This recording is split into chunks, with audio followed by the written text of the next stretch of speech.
Senhor Presidente da República, Senhora Presidente da Assembleia da República, Senhor Primeiro-Ministro e demais membros do Governo, Senhor Presidente do Supremo Tribunal de Justiça e Senhor Presidente do Tribunal Constitucional, Senhoras e Senhores Deputados, estimadas e estimados convidados, minhas senhoras e meus senhores. Se o 25 de Abril foi, nas palavras de Sofia de Mello Breiner, como casa limpa, como chão varrido, como porta aberta, poderemos nós admitir que se impregnem nódoas, manchas de sujidade sobre a democracia que os capitães de Abril e o povo conquistaram para Portugal? Permitam-me que precise esta interrogação. Com o 25 de Abril, as palavras, as ideias, a intervenção ativa na sociedade, até então oprimidas pelo regime fascista, ganharam asas, cor e resultados. Foram então reivindicados e conquistados inúmeros direitos sociais e o povo era construtor desse progresso. Agora, vejam bem que há algumas semanas o Grupo Parlamentar dos Verdes recebeu uma denúncia sobre uma questão laboral de um serviço público, de uma pessoa que colocava desesperadamente o seu problema aos eleitos e pedia ação junto do Governo para a sua resolução.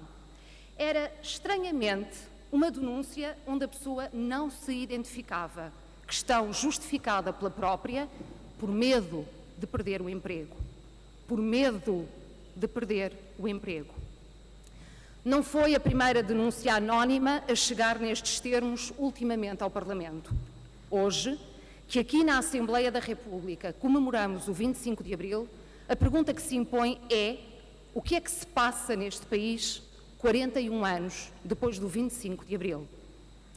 Também há relativamente poucos dias, os Verdes estiveram, como é habitual, num encontro com população onde um homem afirmou que, tendo querido, não tinha ousado participar numa ação pública de esclarecimento porque receava que viessem a identificá-lo como uma voz reivindicativa na sua empresa.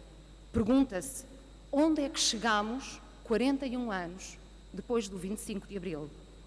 E, não há muito tempo, o PEV esteve em contacto com um grupo de pessoas onde uma mulher garantia estar absolutamente solidária com greves feitas que respondem ao ataque à dignidade de pessoas trabalhadoras, mas que ela não exerceu o seu direito à greve porque poderia perder o emprego. Pergunta-se, para onde nos estão a conduzir 41 anos depois do 25 de Abril? Não façamos de conta que estas realidades não existem. A democracia não vive sustentada no medo de intervir. Hoje estão aqui representados todos os órgãos de soberania e um conjunto vasto de entidades com elevadas responsabilidades e é preciso que se diga que a lógica do medo não pode jamais retomar lugar neste país, que é preciso proceder para que o medo do exercício das mais elementares liberdades não ganhe espaço. E que ninguém duvide que a precariedade do trabalho, a facilitação do despedimento e os altos níveis de desemprego são das maiores causas dos casos que aqui relatei. Combater a precariedade e a lógica do despedimento fácil é, então, clamar pela liberdade das mulheres e dos homens que trabalham. E a liberdade é dos mais altos valores de Abril. Nestas circunstâncias, permitam que a primeira saudação dos Verdes nesta sessão do 25 de Abril seja dirigida a todas as mulheres e homens que rompem medos e silenciamentos e se erguem e se empreendem na luta pela dignidade de um povo inteiro. São muitas mulheres e homens que trabalham arduamente. São muitos desempregados que querem tanto trabalhar e ajudar o país a produzir. São também muitos reformados que deram e dão tanto ao país. São ainda tantos jovens procurando garantir futuro. São todos os que, recusando amarras, usam a expressão livre do descontentamento em relação a políticas degradantes da vida de tantas pessoas e reclamam alternativas de dignidade. Minhas senhoras e meus senhores, quebrando a hedionda desigualdade institucionalizada pelo fascismo, o 25 de Abril foi também a criação do horizonte da justiça social, onde não havia o direito a que uns nada tivessem para que outros tivessem tudo. Deram-se, nessa altura, passos imensos na promoção da igualdade social, com uma mais justa redistribuição da riqueza e com a criação de serviços públicos onde todos tinham lugar. Contudo, sejamos honestos, muitas políticas que se vieram a praticar anos mais tarde e estas que se estão a praticar atualmente destroem muito do que se conquistou e estão a intensificar desigualdades sociais de uma forma absolutamente desconcertante. O fosso entre os mais ricos e os mais pobres está claramente a crescer. No momento em que se apregoava uma crise que servia de justificação para cortar tudo e mais alguma coisa, os ricos conseguiram ficar ainda mais ricos enquanto a generalidade da população empobreceu, tendo aumentado significativamente o número de pessoas em efetivo risco de pobreza. E já foi anunciado que pretendem manter cortes nos rendimentos e aumentos de impostos durante mais uma legislatura inteira, contrariando o que antes tinham dito. Mas depois encontram amplas margens para baixar rapidamente o IRC e eliminar a contribuição extraordinária do setor energético para as grandes empresas que têm lucros astronómicos. O que se diz que não há para uns, afinal há e muito para outros. A verdade é que quando se deixa de governar para o povo e se governa para elites e para grandes interesses económicos e financeiros, perde-se o horizonte da justiça social. Evidencia-se aquilo que o PEV alerta há muito. Está-se a servir uma elite minoritária e, para que ela seja confortável e sucessivamente servida, pretende-se habituar o povo a um determinado nível de empobrecimento, a um baixo valor de rendimentos e a ter uma curta ambição de progresso social.